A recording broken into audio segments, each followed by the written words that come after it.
நாளைக்கான வீடியோ தாங்க வந்திருக்கு. வீடியோ வந்து சூப்பரா இருந்துச்சு அப்படின்னு தாங்க சொல்லணும். அதாவது காவியா கிட்ட இருந்து குழந்தைய தூக்கிட்டு போயிட்டார்ல அவரு. அவர்ட்ட இருந்து குழந்தைய வந்து மாசா என்ட்ரி குடுத்து இந்திரா வந்து வாங்கிட்டு வந்துட்டாங்க அப்படின்னு தாங்க சொல்லணும். அதெல்லாம் பார்க்கறதுக்கு முன்னாடி நம்ம சேனலை மட்டும் மறக்காம லைக் அண்ட் சப்ஸ்கிரைப் மட்டும் பண்ணிருங்க. ஃபஸ்ட்டு எடுத்தோடனே இந்திரா வந்து ரூமுக்குள்ளே வந்து கிளம்பி வெளியில் வர்ற மாதிரி தான் காட்டிக்கிட்டு இருக்காங்க. வெளியில் வந்தவொடனே அதை பார்த்தோன்னே ராகினிக்கு வந்து பயங்கரமான ஷாக் ஆயிடுது. இவன் என்ன தூக்க மருந்து கொடுத்தா கிளம்பி வெளியில் வந்துட்டாளே அப்படின்னு சொல்லிட்டு விறுவிறுன்னு போய் இந்திரா கிட்ட, இந்திரா நீ எப்படி வெளியில் வந்த, நீ தூங்கலையா அப்படிங்கிற மாதிரி கேட்காங்க. சிங்கம் தூங்குச்சுன்னா எலிகளுக்கெல்லாம் கொண்டாட்டமா அப்படிங்கிற மாதிரி சொல்கிறாங்க. அப்போனா என்ன எலின்னு சொல்கிறியா அப்படிங்கிற மாதிரி வந்து ராகினி கேட்காங்க. ஆமாம் நீங்கள் யார், நீங்கள் எலி தானே அப்படிங்கிற மாதிரி சொல்கிறாங்க. சரி விடுங்க விடுங்க, என் வாழ்க்கையில் நான் ஒரு 5 நிமிஷத்தை வேஸ்ட்டு பண்ணிட்டேன்னு நினைக்கிறேன். நான் வந்து சீக்கிரமாக வந்து ஃபங்க்ஷனுக்கு போகணும். அதனால் வந்து நீங்கள் என்ன பண்ணுறீங்கன்னா வீட்டில் வெட்டியாக தானே கிடக்குறீங்க, அதனால் வீட்டை சுத்தம் பண்ணி வீட்டை பத்திரமா பார்த்துட்டு உட்காந்துருங்க அப்படிங்கிற மாதிரி சொல்கிறாங்க. என்ன சொல்கிற அப்படிங்கிற மாதிரி கோவப்படுறாங்க. இங்கே பாருங்க, உங்ககிட்ட விளக்கு கொடுக்குறதுக்குலாம் எனக்கு நேரம் கிடையாது, எனக்கு ஆல்ரெடி ரொம்ப டைம் ஆயிடுச்சு, பேசாமல் வீட்டை பார்த்துட்டு வீட்டிலே உட்காருங்க அப்படின்னு சொல்லிட்டு அந்த இடத்துல வந்து இந்திரா வந்து கிளம்பி போகிற மாதிரி காட்டிக்கிட்டு இருக்காங்க.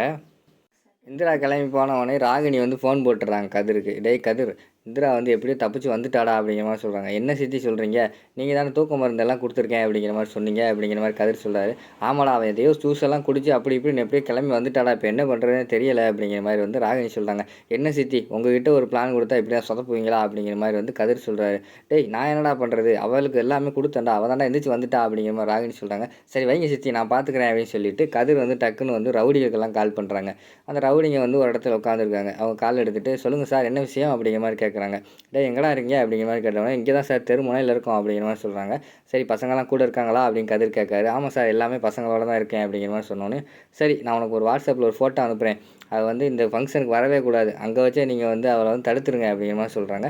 தடுக்கவா, ஏன்னா கை காலை உடைக்கவா அப்படிங்கிற மாதிரி வந்து அந்த ரவுடி கேட்குறாங்க. என்ன பண்ணுவியோ தெரியாது, எனக்கு அவள் ஃபங்க்ஷனுக்கு வரக்கூடாது அப்படிங்கிற மாதிரி வந்து கதிர் சொல்லிடுறாங்க. சரி ஃப்ரீயாக விடுங்க சார், நாங்கள் பார்த்துக்குறோம் அப்படின்னு சொல்லிட்டு அவங்க வந்து அந்த இடத்துல ஒரு இடத்துல போய் தெரு முனையில் வந்து உட்காந்துருக்கிற மாதிரி காட்டிக்கிட்டு இருக்காங்க. இங்கிட்டு பார்த்தா காவியாவோட குழந்தைய திருடுறதுக்கு அந்த குழந்தை திருடுனால ஒருத்தன் வந்து சுற்றி சுற்றி வந்துக்கிட்டு இருக்கான். அவள் ஜூஸ் குடித்தாலும் ஜூஸ் வேண்டான்னு சொல்கிறான். அவர் வந்து யோசிக்காரு, எப்படியா ஜூஸை குடித்து மேலே தட்டி விட்டு ட்ரெஸ் வாஷ் பண்ணுற நேரத்தில் குழந்தைய தூக்கிட்டு ஓடிடலான்னு பார்த்தா இவ குடிக்க மாட்டாங்களே அப்படிங்கிற மாதிரி யோசிச்சுக்கிட்டே இருக்கிற மாதிரி காட்டிக்கிட்டு இருக்காங்க. ஆனால் அவனுக்கு சாதகமாக திடீர்னு பார்த்தா குழந்தை வந்து பாத்ரூம் போயிடுது. பாத்ரூம் போனவொடனே ஐயோ பாத்ரூம் போயிட்டானே அப்படின்னு சொல்லிட்டு, சரி பாத்ரூமில் போய் மாற்றுவோம் அப்படின்னு சொல்லிட்டு நம்ம போய் அத்தைக்கிட்டையும் கதிர்கிட்டையும் சொல்லிட்டு போயிடுவோம் அப்படின்னு சொல்லிட்டு காவியா வந்து சொல்ல வராங்க. அத்தை குழந்தை வந்து பாத்ரூம் போயிடுச்சு அப்படிங்கிற மாதிரி சொல்கிறாங்க. டேய் அதை எதுக்கு என்கிட்ட சொல்கிற அப்படிங்கிற மாதிரி கதிர் சொல்கிறாங்க. அத்தை என்னத்தை இவர் இப்படி பேசுகிறாரு அப்படிங்கிற மாதிரி வந்து நம்ம காவியா சொல்கிறாங்க. ஆமாம் காவியா, நீ என்ன ஃபங்க்ஷனுக்கு அடுத்த வீட்டு குழந்தையெல்லாம் தூக்கிட்டு வந்துட்டு அங்கே வந்து ஃபங்க்ஷன் நாங்கள் ஓட்டு கேட்டுக்கிட்டு இருக்கோம், அந்த நேரத்தில் வந்து நீ குழந்தை வந்து பாத்ரூம் போயிடுச்சு, அது போயிடுச்சு, இது போயிடுச்சுன்னு சொல்லிக்கிட்டு இருக்க, இதான் உன்னை வீட்டிலே இருக்க சொன்னேன், நீ சொன்னாலும் கேட்க மாட்டேங்கிற அப்படிங்கிற மாதிரி வந்து நம்ம ஜெயா சொல்கிறாங்க. உடனே இல்லை அத்தை, நான் பாத்ரூம் நானே போய்க்கிறேன் அத்தை, அவங்ககிட்ட சொல்லிட்டு போகலான்னு தான் நான் வந்தேன் அப்படிங்கிற மாதிரி சொல்கிறாங்க.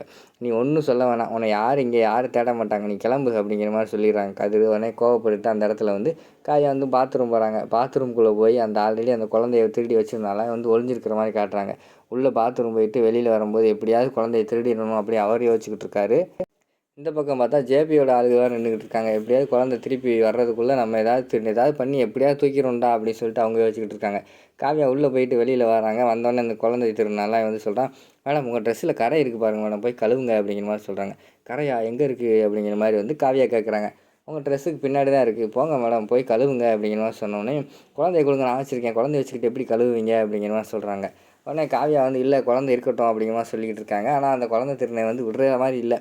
கொடுங்க மேடம் அம்படியாக வந்து வாங்கிட்டான். சரி வச்சுருங்க நான் போனோடனே வந்துடுவேன் அப்படின்னு சொல்லிட்டு உள்ளே போயிட்டு ட்ரெஸ்லலாம் பார்க்காங்க. எங்கேயுமே கரை கிடையாது.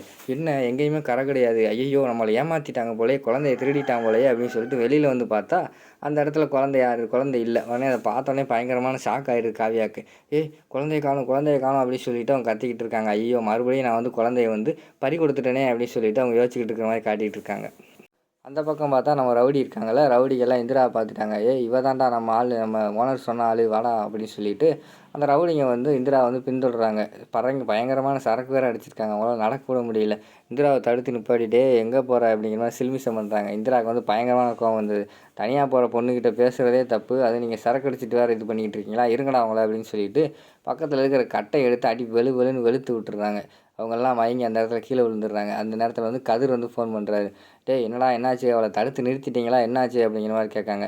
உடனே அந்த அந்த ரவுடியெல்லாம் சொல்கிறாங்க, சார் அவள் பொம்பளையாவ ராட்சசி சார், பயங்கரமாக எங்களை அடித்து 4 நாள் எந்திரிக்க பண்ணிட்டா சார் அப்படிங்கிற மாதிரி சொன்னாங்க. டேய் என்னடா நீங்கள் உங்ககிட்ட போய் ஒரு பிளானை கொடுத்த மாதிரி டேய் அப்படின்னு சொல்லிட்டு டக்குன்னு ஃபோனை வச்சிடுறாங்க. அடுத்து இந்திரா விறுவிறுன்னு இந்திராவை காட்டுறாங்க. காவியா கிட்ட இந்திரா வந்து குழந்தையோட வர மாதிரி காட்டுறாங்க. இந்திரா வந்துட்டியா என் குழந்தைய கொண்டு வந்துட்டியா அப்படிங்கிற மாதிரி கேட்டுக்கிட்டு இருக்காங்க. ஆமாக்கா, என்னக்கா பண்ண அப்படிங்கிற மாதிரி கேட்காங்க. இல்லடி, ஒருத்தன் வந்து என்கிட்ட வந்து கரை இருக்குதுன்னு சொன்னான், நான் உள்ளே போயிட்டு பார்த்தா அது வந்து கரையே இல்லை, அவன் எப்படியோ குழந்தைய தூக்கிட்டு போயிட்டான் அப்படிங்கிற மாதிரி சொல்கிறாங்க. உடனே ஃப்ளாஷ்பேக் காட்டுறாங்க.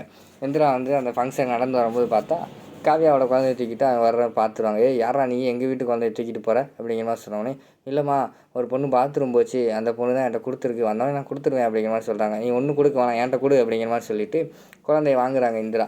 ஐயோ இருங்கம்மா, நான் அந்த அம்மாட்டே கொடுக்கேன் அப்படின்னு சொல்கிறான். இருந்தாலும் இந்திரா, கொடுக்க போறியா இல்லையா, போலீஸில் கம்ப்ளைண்ட் பண்ணவா, உன்னை பார்த்தாலே டவுட்டாக இருக்கே, உன்னை கம்ப்ளைண்ட் பண்ணுறேன் அப்படிங்கிற மாதிரி மிரட்டுறாங்க. உடனே வந்து குழந்தைய கொடுத்துட்டு அந்த இடத்த விட்டு போயிடுறான். இது எல்லாமே அங்கிட்ட இருந்து ஜேபி ஆள் பார்த்துக்கிட்டு இருக்காங்க. என்னடா கடைசியில் இன்னொருத்தி வந்து குழந்தைய வாங்கிட்டு போயிட்டா, இவ யாரா அப்படிங்கிற மாதிரி அவங்க பார்த்துக்கிட்டு இருக்காங்க. யாருன்னு தெரியலன்னே இன்னொருத்தன் சொல்லிகிட்டு இருக்கான். அப்படி சரி வாங்கினேன் ஃபங்க்ஷனுக்கு போவோம், எப்படி குழந்தை ஃபங்க்ஷனில் தான் இருக்கும், தூக்கிடுவோம் அப்படின்னு சொல்லிட்டு அவங்களும் ஃபங்க்ஷனுக்கு போகிற மாதிரி காட்டிக்கிட்டு இருக்காங்க. இந்திராவும் காவியாவும் அதே மாதிரி ஃபங்க்ஷனுக்கு போகிற மாதிரி காட்டிக்கிட்டு இருக்காங்க. அதோட பார்த்தீங்கன்னா இந்த எபிசோடையே முடிச்சிடுறாங்க.